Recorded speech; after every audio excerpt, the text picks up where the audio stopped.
전 세계적인 대유행으로 인해 다양한 분야에서 영향을 받고 있습니다. 이는 IT 업종이라고 해서 다른 것은 아닌데요. 본인의 채널을 통해 여러 번 아이폰 9 또는 SE2 소식을 전해드린 적이 있습니다. 원래 계획대로였다면 3월 초에는 제품을 공개하고 3월 말에는 출시되어 일반인들의 손에 쥐어졌을 것인데요. 하지만 대유행이 앞을 가로막고 있어 상당 기간 늦춰질 것이라는 소식을 전해드린 적이 있습니다. 최대 6개월 정도 딜레이가 된다고 했는데 이렇게 되면 9월쯤에 나올 수 있어 애플의 다른 신모델 출시까지 영향을 미칠 수가 있습니다. 사태가 장기화될 경우 애플만의 문제가 아닌 스마트폰 제조 브랜드 전반에 영향을 미칠 수 있는 문제이기도 합니다. 그런데 여기에 변화의 바람이 감지되어 이 소식을 전해드리려고 합니다. 불과 일주일 전에 애플은 스마트폰 시장 수요 약화로 인해 아이폰 9을 최대 6개월간 출시를 미루기로 했었다고 루머가 전해졌습니다. 그러나 IT 테크 트위터인 존 프레스에 따르면 이와 같은 계획을 수정해 6월경에는 시장에 나올 수 있다는 소식을 전해왔습니다.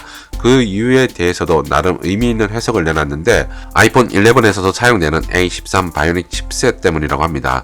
최신의 프로세서이기는 하지만 새로운 칩셋인 A14가 나오기 전까지 최대한 마케팅을 쏟아부어야 하기 때문에 늦출 수가 없다는 것인데요. 아이폰 9은 중저가 라인업이라는 측면에서 구형 AP를 탑재한다는 소식이 종종 들려왔습니다. 그러나 최근 들어서는 A13 바이오닉 칩셋에 더 무게를 두는 것 같은데요. 그래서 많은 유저들이 더욱 빠른 출시에 대한 기대감을 가질 수밖에 없는 것 같습니다. 물론 변수는 충분히 있는데 기존 아이폰 11과 중복되는 라인업이라는 점입니다. 이는 한쪽 모델로 판매가 쏠릴 수 있는 우려를 낳을 수 있어 최종적인 선택을 지켜봐야 할 것입니다. 그럼에도 꾸준히 이런 소식들이 나오는 것을 보면 애플의 파격적인 행보도 기대해볼 만할 것 같습니다. 아이폰 9 출시일이 6월로 공식 확정된다면 불과 3개월 정도 후에 나올 아이폰 12와의 콜라보도 생각해볼 수 있을 것 같은데요.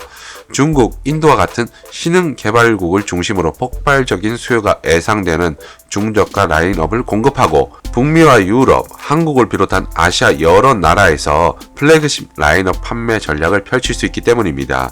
이를 통해 샤오미, 삼성 등에서 내놓는 저가 모델들과 충분한 경쟁력을 갖춰 시장 장악력을 높일 수 있을 것으로 분석됩니다. 이런 상황들이 6월 출시로 방향을 선회할 수밖에 없었던 이유가 될 것 같고요. 애플은 아이폰 9 생산 관련해서 폭스콘, 페가트론과 협업을 통해 광범위한 부품 공급망을 갖추고 있다고 합니다.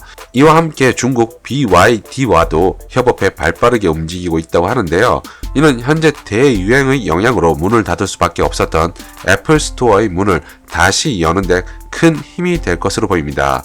아이폰 9은 전체적으로 축 처져 있는 분위기 전환과 함께 후속작들의 관심을 집중시키는 데 영향을 발휘할 것으로 예상됩니다. 스펙을 살펴보면 아이폰 8 또는 XR의 후면을 떠올리는 단일 렌즈 카메라 모듈을 적용했고 디스플레이 크기는 4.7인치 LCD를 채택할 것으로 보입니다. 전면에는 터치 ID, 물리적 홈 버튼이 포함되어 있고 메인 AP는 조금 전에 언급한 A13 바이오닉 칩셋을 적용할 것 같습니다. 램은 3GB로 무난한 수준이고 저장 공간은 기본 64GB와 128GB 두 가지로 내놓는다고 합니다. iOS 버전은 13.4와 결합되어 나올 것이라고 하고요. 4.7인치 디스플레이 크기가 현재 출시되는 스마트폰과 비교해 너무 작다고 느낄 수 있을 것 같은데 이를 의식한 것인지는 모르겠으나 5.5인치 대형 화면을 갖춘 플러스 모델도 개발되고 있다는 소문도 들려옵니다. 내부 사양은 동일한 형태가 되고 다만 화면만 키워서 나올 수 있다고 하는데요. 개인적으로는 두 가지 모델을 내놓는다면 재고 소진 차원에서 그리 좋은 선택이 되지 않을 것 같아서 4.7인치 1종류만 나올 것으로 예상됩니다. 출고 가격은 64GB 용량이 $399, 128GB 용량이 $449 비용이 들어갈 것이라고 하는데요. 본인이 생각하기에는 파격적이지 않나 싶습니다. 아이폰을 중고 가격이 아닌 새 제품을 이 정도에 만날 수 있다는 자체가 놀라운데요. 물론 최종적인 발표를 들어봐야 확인할 수 있겠지만 충분히 메리트 있는 가격으로 내놓을 가능성도 엿보입니다. 그래서 빨리 6월이 왔으면 하는 바람을 가져보네요.